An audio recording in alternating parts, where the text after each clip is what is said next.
They were surrounded before sunrise. Communications were failing. Ammunition was low. In a narrow valley thick with mist and uncertainty, a Japanese unit realized the perimeter had collapsed overnight. What happened next was not a dramatic charge or a last stand. It was a decision made by allies hundreds of kilometers away, a decision that would quietly reshape the outcome of an operation no one expected to survive.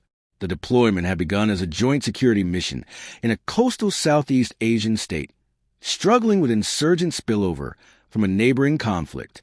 The multinational task force included logistical advisors from Japan and ground support units from the Philippines.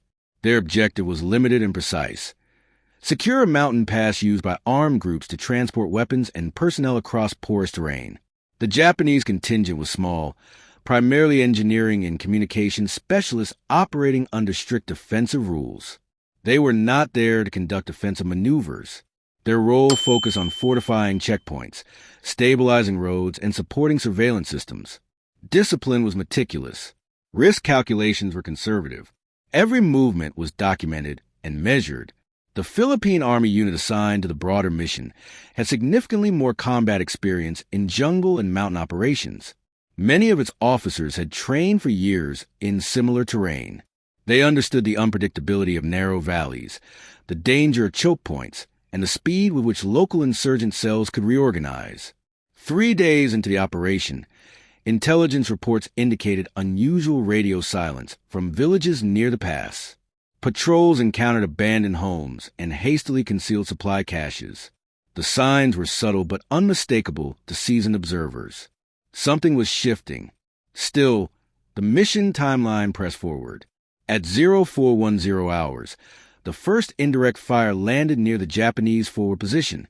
It was not heavy, but it was precise.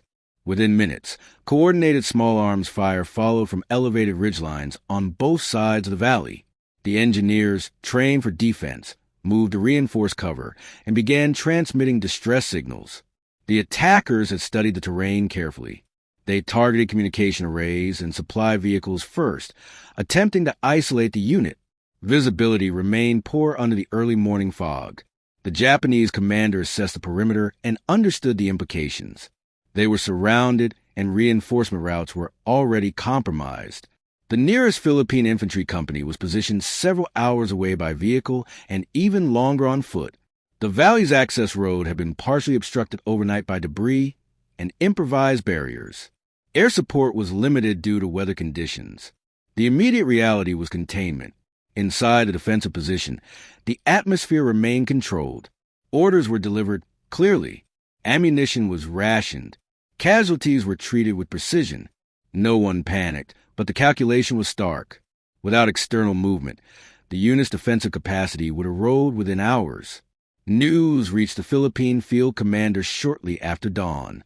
He had worked alongside Japanese officers during prior joint exercises and understood both their limitations and their discipline. He knew they would hold as long as possible.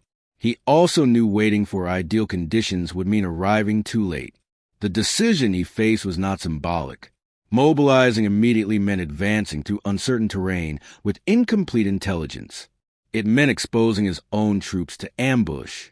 But delay would likely cost Allied lives. After a brief consultation with senior staff, he ordered movement. The Philippine infantry began advancing on foot to bypass the blocked road. They carried only essential gear to maintain speed. Scouts moved ahead in dispersed formation, reading the ground for signs of traps or secondary positions. The terrain was unforgiving, steep and densely vegetated. Back in the valley, the Japanese unit maintained steady defensive fire, conserving resources. Their commander rotated personnel through observation points to prevent fatigue. The wounded were stabilized in a reinforced vehicle serving as an improvised aid station. Every minute gained mattered. By late morning, the attackers intensified pressure, attempting to breach from the western ridge. The defenders adjusted positions methodically. Their communications, though degraded, remained functional enough to transmit intermittent updates. Each message was brief, factual, and increasingly urgent. The Philippine scouts detected movement along the ridgeline consistent with flanking coordination. They relayed information through secure channels and altered their route to approach from higher ground. It was a risky maneuver, but offered the possibility of breaking the encirclement from an unexpected angle. The infantry company advanced in silence for hours. Heat and humidity drained strength. Equipment felt heavier with every incline. Still, the pace held. The soldiers understood the stakes were not abstract. They had shared training exercises, meals, and professional respect with the unit now under siege. Shortly after midday, the first elements of the Philippine force reached visual contact with enemy positions on the eastern ridge. Rather than launching a broad assault, they executed a controlled, targeted engagement designed to disrupt coordination without escalating unnecessarily. The effect was immediate. Attackers who believed the valley fully contained began shifting focus toward the new threat. Pressure on the Japanese perimeter eased slightly. It was not relief, but it was space, and space allowed the defenders to reposition more effectively. Coordinated communication between the two Allied units improved as signal lines stabilized. The Japanese commander adjusted defensive arcs to synchronize with the approaching support. What had been a static defense began transforming into a structured counter-containment effort. The Philippine unit pushed forward carefully, clearing sections of ridge while avoiding overextension. Their familiarity with similar insurgent tactics allowed them to anticipate fallback positions. Progress was measured in meters, not kilometers, but momentum was shifting. Inside the valley, fatigue was visible. Supplies were critically low, yet morale remained steady. The knowledge that Allied movement was underway changed the psychological landscape. Survival no longer depended solely on endurance. It depended on coordination. By mid-afternoon, a corridor opened along the northern slope. It was narrow and still contested, but viable. The Philippine commander signaled for the Japanese unit to prepare phased withdrawal of non-essential personnel while maintaining defensive posture. Extraction began with the wounded. Movements were deliberate and shielded by suppressive positioning from both sides. The process required trust. Each step depended on precise timing between units operating under intense pressure. The attackers attempted a final surge to close the corridor, but the combined defensive and flanking pressure disrupted their formation. Without unified control, their advance lost cohesion. What had begun as a calculated encirclement was fragmenting. By early evening, the majority of the Japanese personnel had reached reinforced positions alongside their Philippine counterparts. Equipment losses were significant, but casualties remained lower than initial projections suggested they might be. The operation did not end in dramatic pursuit.